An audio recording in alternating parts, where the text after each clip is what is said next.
Vocês sentem que as pessoas ainda tratam a inclusão como um gesto de bondade e não como um dever? Vocês sentem isso, não? Sim, todo dia.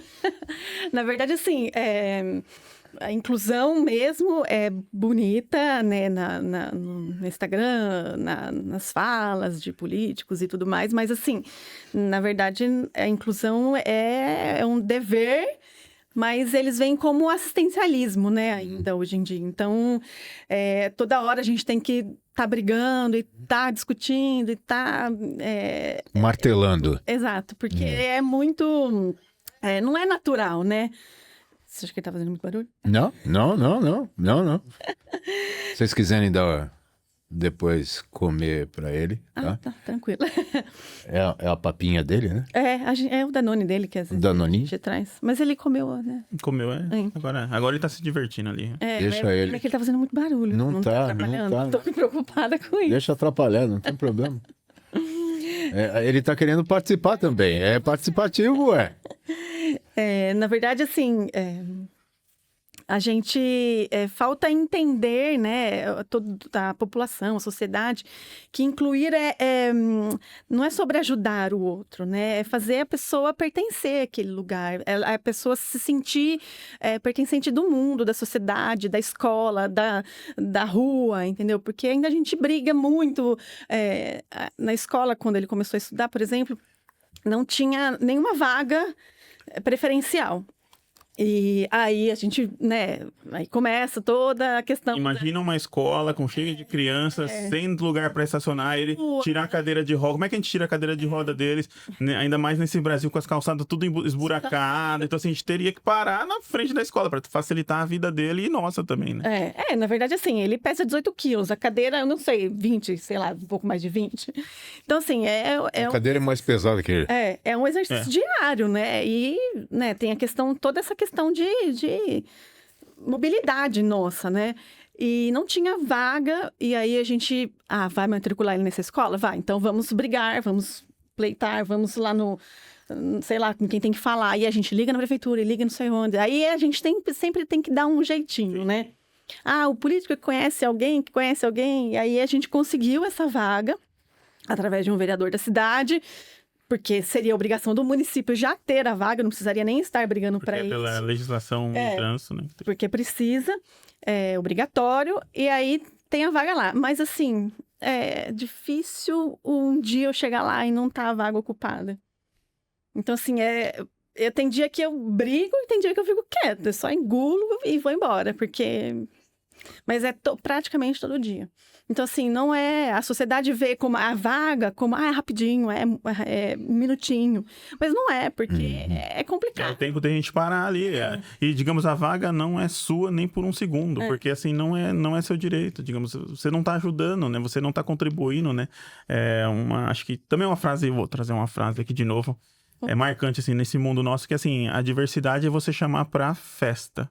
A inclusão é você tirar pra dançar. Então, assim, não adianta você achar tudo bonito pelo Instagram, sendo que você não tem ali as atitudes ali para transformar, né, para ajudar ali incluir aquela pessoa na sociedade, né? Ou simplesmente ter educação, de ter a sensibilidade, de ter o conhecimento para poder entender, né? Que é o que muitos não têm, né? Vocês têm dados de quantas crianças no Brasil nós temos com deficiência? Vocês têm dados disso? Não, mas a gente pode trazer depois. A gente pode depois falar sobre isso, porque também na dublagem, eu vou fazer um adendo aqui, nós temos muitos fãs e muitos seguidores que têm deficiência visual. Né? E é impressionante quando eles encontram a gente em alguns eventos. E muitos escrevem para mim, né? Tem lá o jeito deles escreverem, né? Tem um equipamento próprio, no próprio PC ou no próprio celular, e eles têm umas coisas assim que eles reconhecem você em filmes que eu dublei, que eu já esqueci. Né? Eles têm um ouvido absurdo, né? E um desses casos, assim, que é um rapaz que também é deficiente, cadeirante, ele sempre vai nos eventos que a gente é convidado. E lá, pelas tantas, só pelo fato de você passar do lado dele, às vezes eu falo alguma coisa antes, ele já me pega pelo braço e fala, Cassius, você tá aqui? É impressionante. É impressionante, né? E o carinho e o amor, o afeto que eles têm, assim, por nós, assim, é absurdo, né? Então, esse nosso trabalho, né, de dublagem, né, essa maneira de incluir essas pessoas, né, essa maneira de levar esse som para essas pessoas, né, é impressionante. Isso é impagável. Porque eles, né, estão escutando lá você. E depois com audiodescrição, que nós não tínhamos audiodescrição, né, depois de um tempo, eu acho que é de uns 10 anos para cá, uns 10 anos para cá. E começou a ter leis também para poder, né, trabalhar isso, né? Eu falo assim, que nem você perguntou dos dados. A gente vive num país diverso, né? Tem diversos tipos de pessoas. Então, assim, tem muitas pessoas com deficiência. Que nem o Fernando falou, na sua época, você convivia com pessoas com deficiência? Não, na minha escola, eu lembro que eu estudava, e eu falo isso até hoje, tinha uma classe separada com pessoas com deficiência na mesma escola, era estadual na época. E eles não faziam intervalo junto com a gente. E assim, hoje eu pensando nisso, eu falo assim, por quê, né? A gente não convivia. Então, assim, a diversidade, a inclusão é isso também, sabe? As crianças na escola, as crianças da escola do Miguel, elas incluem muito mais e são muito mais abertas ao diferente do que os pais, por exemplo, que não respeitam, entendeu? Que acham que tem o direito de parar lá na frente. Na vaga. É lógico, eu quero a vaga perto lá. Às vezes tá chovendo lá, eu quero parar aqui porque meu filho para não tomar chuva. Mas ele tem que pensar, né? Ele tem que ter educação, ele tem que ter o respeito, a empatia. Ele tem que pensar que tem outra pessoa que precisa daquela vaga mais do que ele, né? E eu costumo falar, a cadeira de rodas do meu filho ninguém quer, né? Ninguém tá afim de pegar tá afim de trocar a vaga pra cadeira de rodas. Então, por quê, né? Mas é difícil. Colocação sensacional.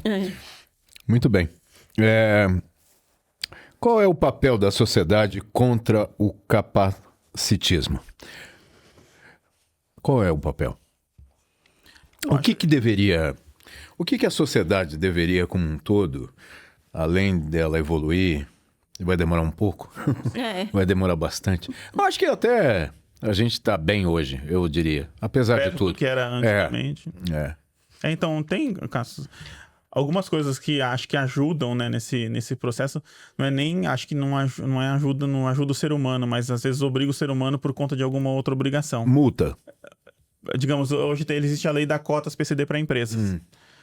A gente imagina, se não tivesse essa lei de cotas para PCD para empresa, nunca teria um funcionário ali, um colaborador com deficiência. Não existiria essa vaga. As pessoas com deficiência não teriam um emprego hoje em dia. Hoje, por obrigação de lei, existe. Já é difícil, porque tem empresas que não contratam, e tem multa, tem diversas ações aí em cima. Só que assim, hoje já é difícil. Imagina se não tivesse essa lei. As pessoas com deficiência ficariam realmente isoladas da sociedade, não teriam trabalho, ficariam em casa sem fazer nada, que é o que era antigamente. Então, assim, essas legislações, elas vão ajudando também, conscientizando a sociedade disso, mas eu acho que é o ser humano que, né, ajuda por conta de multa, de ter que pagar alguma coisa quando doer no bolso, né? Aí a pessoa se conscientiza, né? Mas ela não conscientiza ali o interior, né? Ela é algo por obrigação, faz por obrigação. Eu tinha um primo também que teve pólio quando era criança, né? E por 40 anos ele foi engraxate numa rodoviária em Bebedouro, em São Paulo, no interior de São Paulo. E era isso, né? Ou era isso, ou era qualquer outra coisa menos isso, né? Então, no máximo, foi o que ele conseguiu de melhor, né? E lutou por isso a vida toda. É por isso que eu falei no início, assim, a minha avó, ela na época dela, meu pai vai fazer 75 anos agora, em novembro. Então, na época dela, ela já era, né, uma revolucionária, vamos dizer assim, porque ela colocou meu pai nas melhores escolas e fez ele ir, sabe? Porque ele poderia ficar um coitadinho, Entendeu? Então, a gente tem o capacitismo, é isso também, essa questão do olhar com pena para uma pessoa com deficiência. Eu olho. Eu não posso, né? Não vou mentir aqui, eu tinha esse olhar antes do Miguel. Eu olhava uma pessoa, ou principalmente uma criança, você vê uma criança na cadeira de rodas, nossa, que dó. A gente tem essa coisa, né? De pensar isso. Então, isso é um capacitismo. A gente não pode. Por que dó? Ele não anda, mas e daí? Ele anda ele anda de rodas, com cadeira de rodas. Ele anda do jeito dele. Então, assim, às vezes a gente... esses dias eu fui no shopping e eu tava com ele, e aí eu entrei no elevador, entrou uma mãe com os 2 filhos. Eu até publiquei no Instagram, eu fiz um texto, porque eu gosto muito de escrever, e aí a menina assim, por que ele tá assim? Na cadeira de rodas, no caso. E a mãe constrangida, puxando a criança, tipo, né, não fala. Aí eu falei assim, fique em paz. Eu posso explicar para ela? Porque, assim, a gente precisa ensinar essas crianças. Ele anda na cadeira de rodas, do jeitinho dele. Você anda com as 2 perninhas que são fortes, as pernas dele não são tão fortes, e ele anda na cadeira de rodas. E tá tudo bem. Cada um, eu falei assim, olha, tem 5 pessoas aqui no elevador. Olha, todo mundo é diferente. Então, assim, cada um tem a sua característica. Então, o capacitismo é você olhar com pena, olhar com piedade, né? Ter essa questão de achar que a pessoa com deficiência é doente, é sofrida, lamentar mesmo, né? Tem que mudar, achar que tem que mudar ela. E ao invés de incluir ela, achar que ela precisa ser consertada, precisa ser, né? Tentar num padrão, né? Então, a sociedade como um todo, assim, é um passo de formiguinha. Por isso que a gente tem a marca, a gente briga e tudo, mas é um passo de formiguinha. Eu sei que a gente não vai mudar. Eu não vou ver isso. Eu acho que a gente não vai enxergar isso. Mudar nessa minha vida, eu não vou ver. Porque é muito difícil. Mas... a gente tenta, né? A gente faz nossa parte. Pelo menos ao nosso redor, a gente consegue mudar, que nem né, a nossa família. Ele tem um problema. A própria escola, né? A escola. A própria escola, né? Tipo, ele tem um probleminha. Eu falo pra minha mãe, ele não tem um probleminha, ele tem uma deficiência. Você pode falar, não tem problema, não vai, né? Então, assim, a gente muda esse olhar. Os amigos, né? A família, os primos, todos que estão ao nosso redor já entenderam. E vão repassando, né? Vão mudando aí, mandando para todo mundo, né? Eu acho que é importante que nem na escola mesmo, digamos, as crianças adoram ele. Quando a gente chega lá, o Miguel. Empurram a cadeira dele, pegam ele no escorregador, descem pro escorregador. Então, assim, as crianças que hoje são o futuro, elas estão abertas a aprender, né? Então, assim, hoje, quem tem mais dificuldade, acho que são as pessoas que já têm uma certa idade, né? Então, a gente tem que montar ali, moldar essas crianças para ter um futuro ali para pessoas com deficiência anticapacitista. Nós temos um dado aqui da nossa querida produtora, da nossa querida Raquel, que também passou um sufoco danado recentemente. 1 ano, né? 2, né? 1 ano, né? Sofrendo com a mandíbula. Começou... mas... daqui a pouco é 1 ano. É 1 ano, daqui a pouco é 1 ano. Foi um erro médico e ela tem que passar de novo por outra cirurgia. Acontece. Complicado. De acordo com o censo demográfico de 2022 do IBGE, 2,4 milhões de pessoas com diagnóstico de autismo no Brasil, o que corresponde a 1,2% da população brasileira. 2022. Imagina hoje. Isso a gente está falando só do autismo, né? Do autismo. Fora a deficiência. Pessoas com deficiência. Outra deficiência. Né? Tem diversos aí que talvez nem tenham dados exatos, né? Porque tem muita coisa que foi incluída agora, né? Então, acho que esse censo novo que foi incluído essas perguntas, né? Antigamente, acho que nem existia essas perguntas de pessoas com deficiência na família. Acho que o censo agora é esse daí que teve o mais recente, né? Mas inclusive passaram em casa e fizeram esses questionamentos também sobre pessoas com deficiência. Maravilha.